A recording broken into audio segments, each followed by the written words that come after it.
Start now. Yeah, for Start sure. your business. Start your dream now. Hi, you've reached the Pink Hotline. My name is Rosa and I'm here with Halima from Knacktag Media. Hi Halima, how are you? Hello, very well. How are you? I'm fine, thank you. Tell me a bit about your business. What is it that you do here in Dubai? So I've been in Dubai for the past 15 plus years. Dubai is just home. Started off as a dream. I've built country's known digital marketing agency right now, Knacktag Digital Media.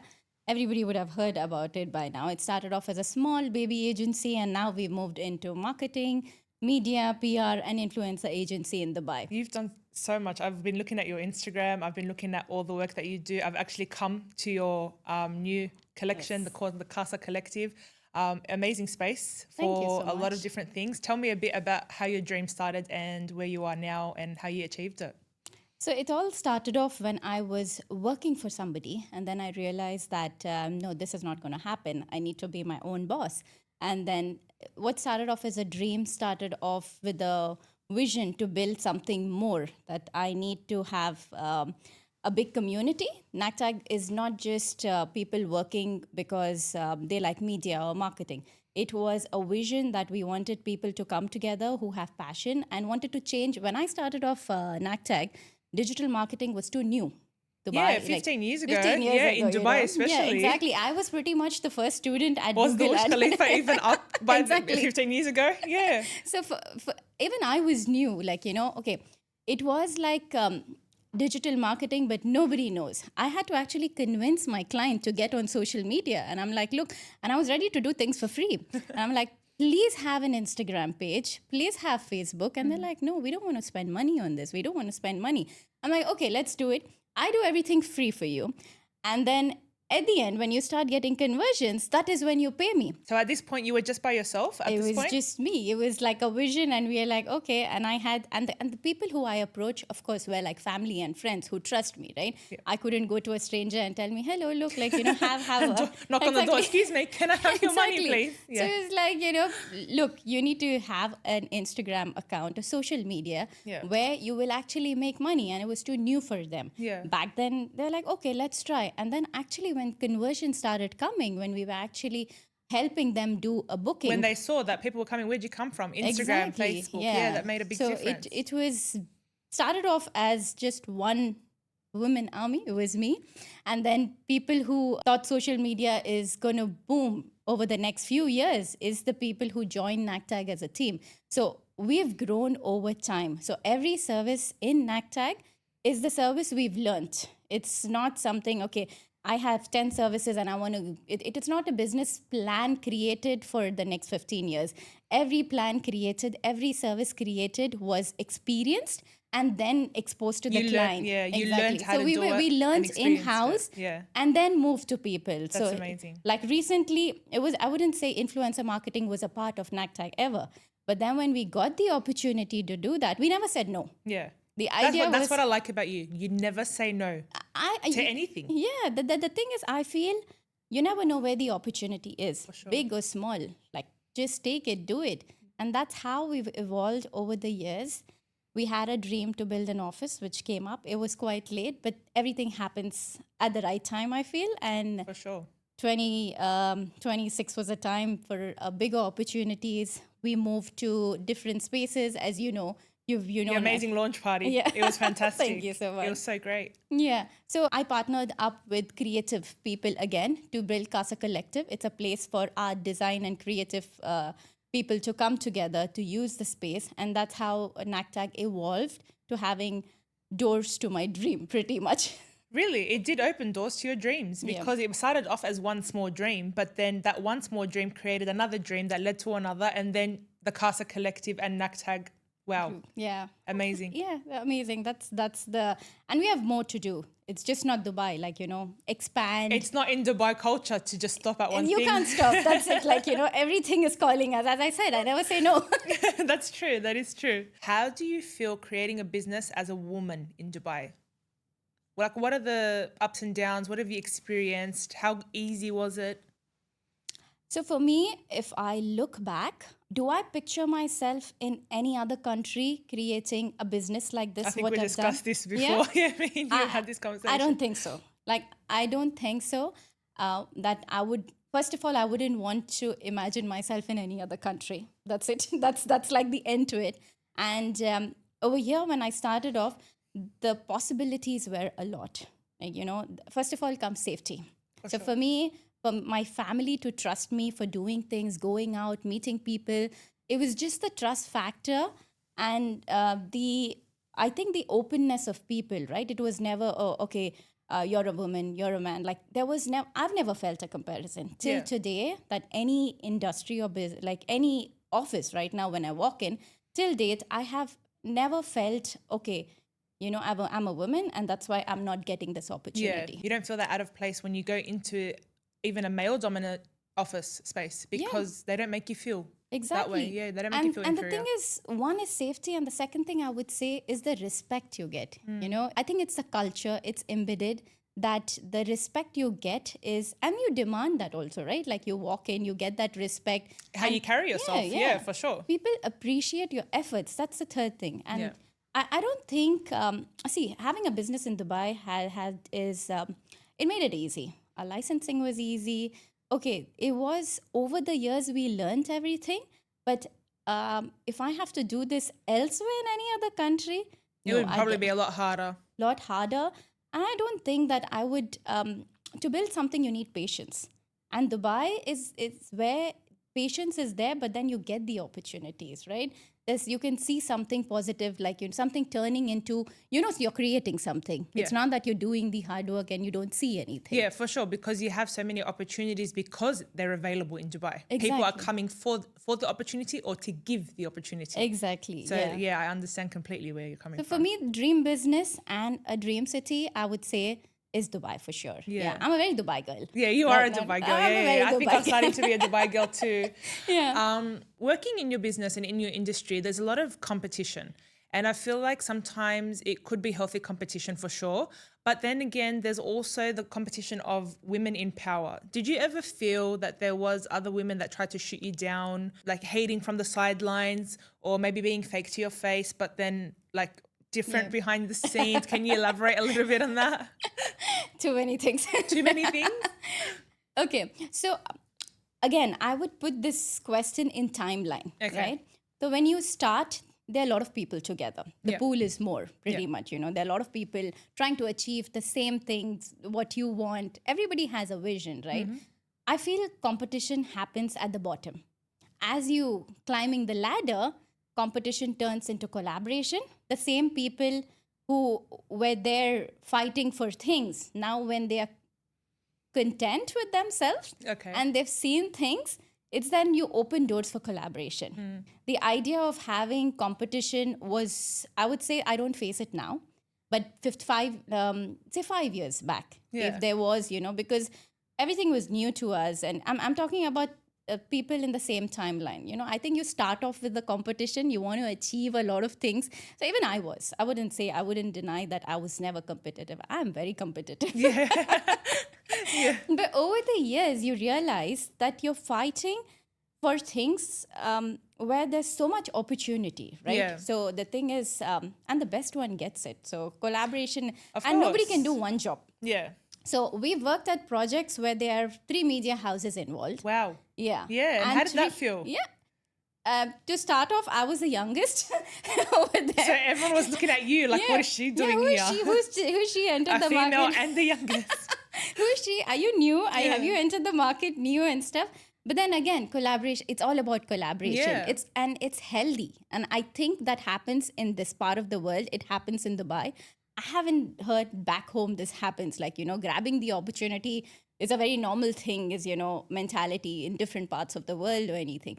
But over here, I think because of the opportunities and things are coming along, people are okay to collaborate. The whole idea of having one person at the top doesn't work anymore. No. And it's social media. You can gain your engagement and followers and anyhow.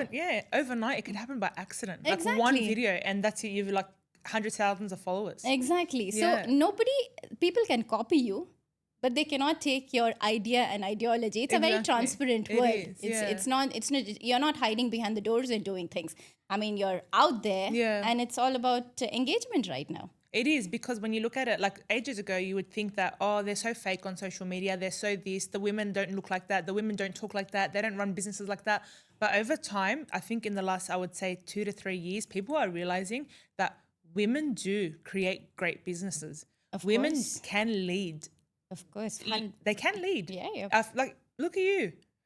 You know what I mean? You've created something from the ground up. You were a one-woman show 15 years ago. And then 15 years later, you've got a massive team. You've collaborated with hundreds of people. I remember you were telling me about doing a film. The movie promotion. The movie promotion for Shah Rukh Khan. Exactly. So that's amazing. He's one of my favorites. That's amazing. He's amazing. So again, I started off at the top with in regards to movie collaboration. Again, as I said, we never say no. Yeah, With for sure. the movie collaboration came, and we had no idea that how we would take this forward, right? Because we were like, we haven't done movie promotion. What needs to be done? But we learned. And the first movie collaboration promotion what we got was for Shah Rukh Khan, Donkey. So we started off at the top. You started straight at the top. It was this from 0 to 100. Yeah, exactly. And when we did the whole, it was first time for us with everything.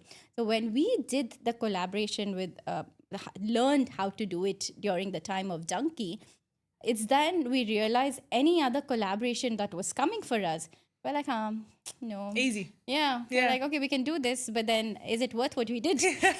We started comparing the best, right? Because you already did the best. Like, exactly. Where do you go from after Shah Rukh Khan? Exactly. So every time now you see what's best for you. You started off taking like, you will learn how things go and stuff, but now you compare what would be the best for your team, for your business eventually. So the 15-year plan of action would be growth. Now the next 15-year is how you move into different areas, what would be best for your company, right? Yeah, for sure. Yeah. That's amazing. And now fast forward 15 years later, you're working with the blooming man, Ibrahim Al-Samari. And how's that going? I was last December in Uzbekistan, and I get randomly his call. My friend is going to call you for this marketing. And I'm like, okay, this guy is going to promote me everywhere. Everywhere he goes, anywhere he goes. So we've had, like, every time we create content with him is amazing. It's like... it's really engaging. It's very engaging. And it's actually the 20% of the ideas and 80% his aura, pretty much. Yeah. It's like you tell the idea, and then he's like, okay, wait. Let me soak it in for a bit, and I'll give you. Yeah. Sometimes I just put like 3-4 words. It's like, this is what you do. Can you come up with an idea? Because at the end you have the idea. So it's fun. Yeah, I love working with people like this because you learn so much, and at the end, I think again, collaboration is that comes in. Yes, right? for sure. You attract right kind of people. And then your journey, their journey becomes amazing. And it becomes all intertwined. Like you end up seeing from him, you meet someone else and someone else. And it's like just I met you. Exactly, that's correct. So how do you think that women can support women in busy industries, in successful industries, without actually losing ambition themselves? So I feel everybody has a vision and ambition. It's when women come together, when they actually try to see things, what's good for community at large, that's when you start changing things, right? Competition exists, as I said, which we just discussed. Like competition is a part of, it's just there. And it exists everywhere. Yeah. Healthy competition, or not healthy. It exists everywhere. But I would like it. Healthy competition is something which drives things, right? When you don't have competition, when somebody tells me everybody is a winner, I'm like, no, everybody cannot be a winner. It's the ambition which is driving you, right? You need to have competition. And as I said, as you climb the ladder, the competition is turning into collaboration. Yes. You have a bigger vision. You have bigger things. At the end, I would say there's no one person sitting at top. Like we women, if we be like, okay, there's only one spot at the table for us, make the table big. Make the table bigger. Bigger the table, better the table, right? For sure. Yeah, you can't. That's what needs to be done. And when you do that, when you have a support for a woman, nobody can understand a lady than a woman, right? 100%. Your hardships are different. What you feel is different. Sometimes I'm sitting over here, people back home, like you'll be like being like guilty about things that you left your family and came, but somebody else is not going to understand. But it's the woman. They're going to look at you and say, she's a tough woman. She left her family. She does this. She does that. And they're just going to prejudge you without realizing, oh, if I was in her shoes, I wouldn't be able to do what she does. Exactly. Yeah. So never compare yourself, right? Everybody's timelines are different. Yeah. So competition, healthy competition, yes. But again, collaboration and creating bigger tables is where everything changes. And I also feel like that's where the nurturing comes in. Yeah. Like that's where the true like we as women are nurturers. So I feel like at some point we stop looking at women as judging them for being a certain way and start looking at them as, I understand where you're coming from. Yeah. You know, it's not that, we don't have to live their experiences to understand where they're coming from, because it's like something happened to them that made them this way. And it's okay to make the table bigger and allow them to sit next to us. Even though they might not deserve it at the time, one day they will look at it and say, she did that for me. Exactly. And they respect that. And that's really great. I agree with that. Yeah. So have you ever had a woman in your life growing up when you were a kid, when you were a child growing up, a woman that set a direction for you that made you think, I want to be this, or I want to try and achieve this? And how did that go? How did that feel? So I think I wouldn't say one woman for sure. They're like, just one or two or 10. It could be. It's just that I kind of learn with people who you have close experience with, starting off from my mom, probably, seeing her like Moms are working the up. best. Yeah, I mean, seeing her vision, and she'll be like, okay, I'll be like, no, I can't do this. She's like, why? Go do it. Like, for She's everything. pushing you, like, don't say no. Yeah. Say yes. Well, why no? It's like, I'll be like, no, I'm tired. And she's like, no, you have to do it. Also, I think like my family, or say married into like my mother-in-law, was very like, being in Dubai. She was in Dubai for like 15 plus years. And I was too scared. I was like, okay, Dubai, this, that and stuff. And I'm like, okay, newly married, and just take the break. And she's like, why? So I have experience of women in my life telling me why you can't do it. Yeah, instead of no, they're telling you why can't you? Like, exactly. Go, do it. I think my family and friends and sisters, we come with I think I've been blessed and lucky to have people around me who have supported my vision. Yeah. And every person, from sisters to friends to colleagues who I met, have the vision of believing my idea, than like, even before it turns into something. Even before it turns into something. So when I say something, vision. and they'll be like, yes, you should do it. And then I'll be like, no, I don't want to do it. But everybody comes and will be like, why? You can do it.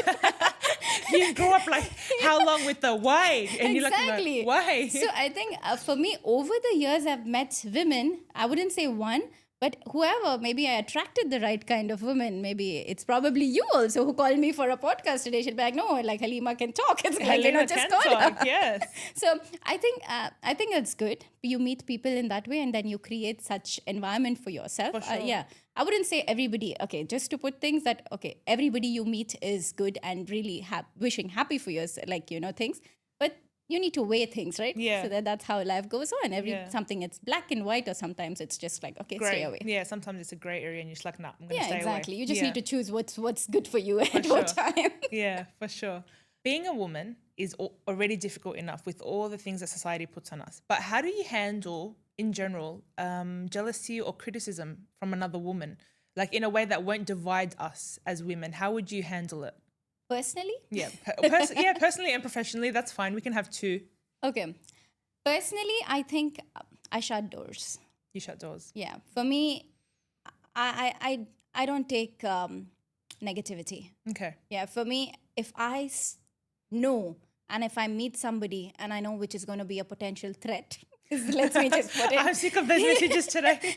Potential threat. Potential threat in a way that it's going to cost me my mental peace. Yeah. For me, it's very important. For sure. So if I know it's going to be a nag, or a person who I have to be like, baby a person, or if it's not going to be a... Walk on eggshells around them and their feelings. I shut doors. Yeah. That's very important for me. It's like a shut door at an early stage than pushing it and then be like, okay, what do I do now? Yeah, because after that you're screwed, basically. Exactly. If they become attached to you or part of your life in a worse way, and you're just like letting it affect you, you'll go through phases. Why you'll be go sad. through that? Yeah. My thing is like, when you can't stop at the right time, just do it. Yeah. It's like, no, you and them are not emotionally attached. Yeah. So just don't start. Yeah. And I think we as women need to judge that. I'm not saying the other person is bad. I mean, you are good in your spot, I'm good in my spot. Yeah, it's just that we will not vibe, Yeah, you will not be good together. Yeah. Don't push it to an extent where you're at a weaker position to say no to something. Yeah. So that's really important for me.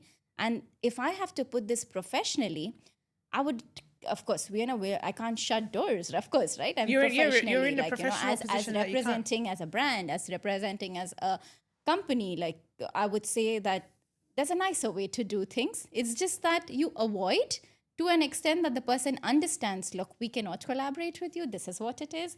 And in a nice way, there are millions of opportunities. You take your opportunity and I take mine. Jealousy exists. It's just that how you judge what's good for you. Professionally, personally, it's up to you. I kind of feel we have the power to say yes and we have the power to say no.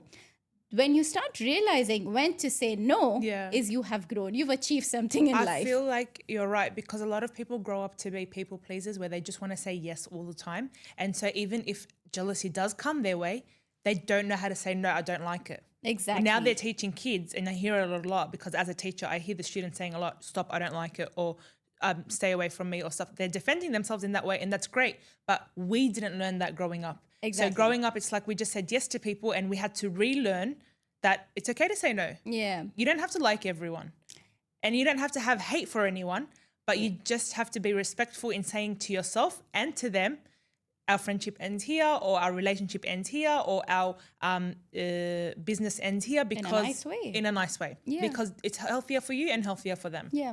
Yeah, I totally agree. To your point, growing up, like, us, we've always had the pleasing mentality, right? Like probably we've been taught to say, no, you can't do this. They might feel bad. But the thing is, make the person feel bad like a little less and stop things than making them feel worse. Later, right? yeah, because it'll just get worse. Do not start something which you're not okay with. Okay, Yeah. I would have I've learned this like eventually like now, but is that something I will teach my kids? That's the first thing. Yeah. Like you do not need to be a people's pleaser. And you don't need to be in a space you don't feel comfortable. Exactly. Yeah. Mental peace, important, safeguarded. Yeah. Probably we didn't have the whole ideology of mental peace back then, and we didn't overstress it, but now It's like you say to your parents, I'm depressed. What's that? Take Panadol. You'll be fine. yeah, for me, if I have to say the word depressed at home comes in and be It's like, like we don't have that. It doesn't exist. what do you mean you're not praying, you're not doing this? And I'm like, listen, I do everything, but there is something like it doesn't exist, like even now it doesn't exist for us. I think growing up Arab, Indian, Pakistani, whatever it is, there was like a taboo. Like if you said you're depressed, like that doesn't exist in our countries. It doesn't exist here. And we're like, okay. Okay. And you're like crying in your room. But to that point, will I make my daughter or my son weak telling that the word depression or mental peace is analyze it more? No, they need to be strong enough again to know when it is there. So they can learn how to overcome it. Do not make depression an excuse to things. Yes. Yeah. It's okay, you might be experiencing this feeling right now. Exactly. But I will teach you how to overcome it. Exactly. Yeah. That's how I would probably want to. I should be already doing it. Yeah. But yeah. Yeah. But I feel to like the future generations. to the future generations, Yeah. of course, because I feel like people always look at depression, anxiety as a diagnosis instead of just a period in time. Like sometimes it is just a period in time where you're feeling it and you're just like, I'll overcome it next week, or I'll overcome it in an hour. Like I know the second I smell my mom's cooking, I'm like done crying or whatever it is. I'm like, yeah, I'm food, and I go downstairs. Do you know what I mean? So growing up, you had a sister or sisters. How many did you have? One sister, younger sister, who's about 8 years younger to me, but acts like she's the oldest and It's always the youngest. Guides me as though she knows everything about me, and she's like the managing director of Knacktag, and she handles operations pretty much. She gets involved in who to hire, who not to hire, all of that. Also, apart from my sister, I come from if I would say like a joint family, it's like a very big family which I have, who have like cousins, so many cousins, my sister-in-law. So I have so many women, and we're very close. Yeah. We're very close-knit family that way. So if anything, if I have, I mean, I can call anybody. It's not that I'll be like, okay, this is my one person and stuff. But I've been blessed to be grown up in a family that has so versatile. Yeah, exactly. And everybody comes with different experience, right? Yeah, for sure. And as I said, all of them will be like, okay, Halima is doing this. And it's like that, I kind of feel that's like the backbone for me. They'll be like pushing me, okay, this is good. It's so good do to have this, that do support. that. And it's surprising to see the the encouragement that you get from this, and like, it's just not stops to the sisters, then it's my aunts, then again, how the joint aunties, family works, right? And then I get these motivational messages and I'm like, okay, I've come till here, I cannot let people down, it's too much pressure on me. Yeah, it does get to that point. Being the eldest daughter, I feel that a lot. I come from, 4 sisters and a brother. Oh, so yeah. we have that. We have the managers who are the twins. They're the youngest. So obviously you see them as the bossy girls. They tell us what to do. They give us directions. They tell us this is allowed, this is not allowed. I'm like, I thought I was the eldest. What's going on here? Exactly. And there's about 11 years between me and them. So yeah. But to that, I don't know. I don't want to admit it on camera. I hope you delete this and she doesn't see this. But they're right. I don't want to admit it, but sometimes maybe it's like the generational gap. It is. Or maybe it's their understanding with things when the advice comes from a younger one. Yeah. It'll be like, no. And then you think about it, it'll be like, okay. I'll tell you. I'll tell you. Right. Yeah, I'll tell you why I think you're correct. Absolutely correct.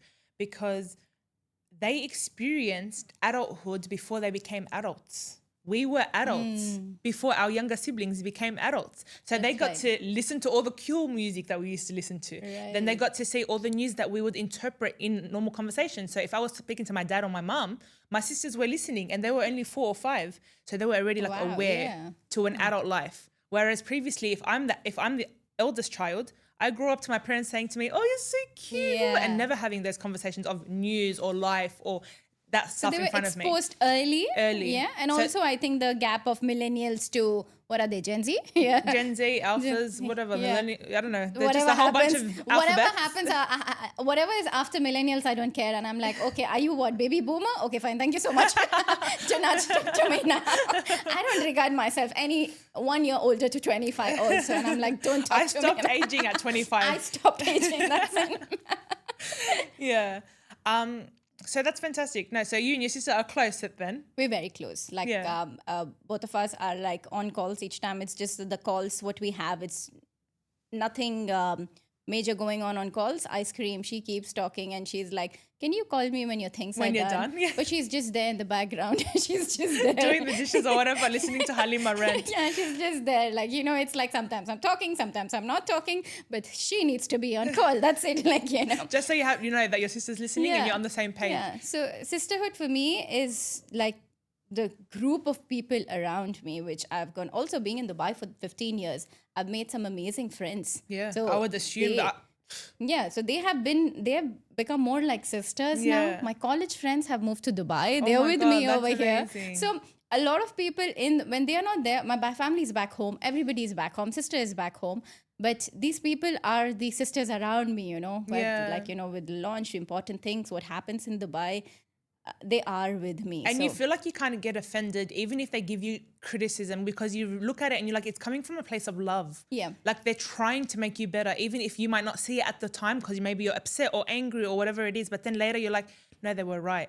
Yeah. And it's like, because you love them, you have that understanding and that mutual respect. So you can, I love that. I think as a human, you take time to process criticism. For sure. Like, when it comes, if from your closest person. I'm horrible at processing it. Yeah? Don't even No, for ask me, my it's sisters. I do also, like, because I'll be like, oh, I put so much struggle, effort all into it and stuff. But then I do take time to process it and be like, okay, maybe this is for my good. Like, but again, who it's coming from. Yeah, it's important. It's very important. Yeah, so it's the criticism, where it's coming from, who it's coming from. Most of the time, of course, it's the closest people who come and tell you. Yeah. I kind of feel when only the closest will care. It's for sure. There, they'll really care to actually give you something valuable. You might feel offended. I might feel offended when that comes in. But at the end, if it's good, take the actions. You're going to realize. Yeah, you're going to realize. Yeah, for sure. And it's your closed one. So, you can't say much. You might not talk for a day or two and I'm like, okay. No, mine's like an hour. An hour and I'm like, you want to watch a movie? It's actually, for me, it comes from 2 people in my life. One is my husband and one is my brother. And they're like on my face, you should do this, you should do this. And then I'll be like, okay, no, but you can't tell me this. And I'll become very woman and like offensive, right? And then I'll be like, okay, that's what's for my good. And this is what it is and stuff. Again, people want good for you. And that's how everybody is. existing to see things what's good for you. Yeah, for sure. I had that scenario yesterday. We were in the group chat, the sister group chat, and some influencer was really pissing me off. And I'm just like, I don't want to use her anymore. I don't want to this. I don't want to that. And my sisters are like, why are you so angry? Do you want to go? I'm like, don't talk to me. Everyone leave me alone. I'm busy. And then they're like, why? What's wrong? I'm like, after 15 minutes, I was like, sorry guys, she just really affected my emotions and I don't know why. I just was really annoyed. And then I'm like, anyway, so moving on. I think we're on the same page. For me also it triggers, but I realized the point very early. Like, if somebody is causing too much, as I said, like, issue and all of that, I'm like, yeah, whatever. Like, that's it. I can't deal with you anymore. That's it. I was like, and I don't feel bad after that. No, I blocked the influencer and I'm just, I messaged my sisters after 15 minutes. I'm like, it's all good now. I'm fine. Exactly. Like, and they're like, whoa, that was so quick. Sometimes the instant reactions, I would say, are the best. Not for all. I'm not saying maybe I cannot generalize this, but for me it works. Yeah. I stop it and then it's good for me and it doesn't affect my mental peace. And I'm like happy with it. Maybe it's good, maybe it's bad, maybe it's costing me some thousands of dollars on it. As long as it's over. I don't care, but it's over. Yeah, exactly. But it's over. That's the main thing. Like sometimes even when I feel like as a woman, there's so many things that you need to do in a day, right? And then I'll be doing all these things, cleaning or helping mum or helping my sisters, doing my work and working for the business as well. And then I'm just like, I need to go gym. And then out of nowhere, I'll just leave everything and go gym. But I'm at the gym worrying about the things that I have to do at home. And it's like, okay, I need to remove something off my list. And it's like when you remove something off a list or remove a person from your life or remove anything that you're thinking that is stressing you, you just all of a sudden become a happier person. Like, I don't know if it's like that for men. I don't think so. But for women, it's like, it's so easy. Like when you remove the stress from the life, you're just glowing. No, you're calmer, you're happy. I love that. Like, that feeling which you get that, okay, you've done anything which is causing a problem and that's out of your life. That's the best feeling ever. And if this is the feeling after removing that person or a client or anybody for that. Anyone just do or it. Anything. Anyone or anything. Yeah. I would do that. I don't know. Things have changed. We've realized a lot. Like you've met different people. Now I would do it. Like I think everybody has their own timeline to make this decision, 100%. I feel, right? Yeah, 100%. I agree. Like I feel like not everyone learns at the same time. So you have to, it's like an experience that you have. You just decide there and then like, no, this is not serving me anymore. Exactly. Or this is disturbing my peace. So I'm just going to let it go. Yeah. I would so relate that. Yeah. So Halima, just touching back on empowering women and girls, the younger generation. If we had girls watching our podcast right now and you could tell them something that they could do tomorrow to uplift other women and themselves, what's something that you would say? In today's world, you see a lot on media. There are influencers out there on media. There are businesswomen, leaders. Everybody is on media, showcasing what they've achieved, right? Few might be these influencers you would have seen over the past 5 years, 6 years build their career. You would have seen businesswomen being on Instagram or on any other platform building their career. Slowly, they are building things. What you're seeing online is the years of struggle, the years of pain, the sleepless nights. I wouldn't say any journey is easy. So when you're looking up to somebody, I would say, don't compare yourself, right? Don't say, why her? Put yourself in a place that, okay, she can do it. I will put in that struggle and I will do it too, because nothing in life is easy. The influencer earning that X amount of money on media is not because anything is served on a platter for her or anything. She's built that kind of engagement. She's built that kind of trust from the clients, 100%. From agencies. And today, if I have to suggest these people to my clients, I would proudly tell them, okay, why don't you collaborate with her? Or why don't you collaborate with them? I feel like a lot of people look at influencers in social media and they're like, oh, they have so many followers. They probably bought them. No, you can tell when people have bought their followers. It's very, very apparent when people have bought their followers. But then again, it's also apparent when people have worked hard for their account. Absolutely. And you can tell because so many women or even men, they look at accounts like, oh, she's got so many followers. How did she get there? Blah, blah, blah. Well, she got there from hard work.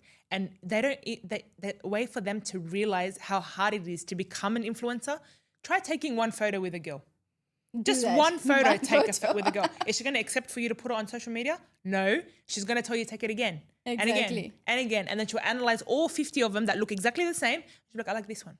Yeah. To that point, where did she get that? She has been taking photos again and again and again, right?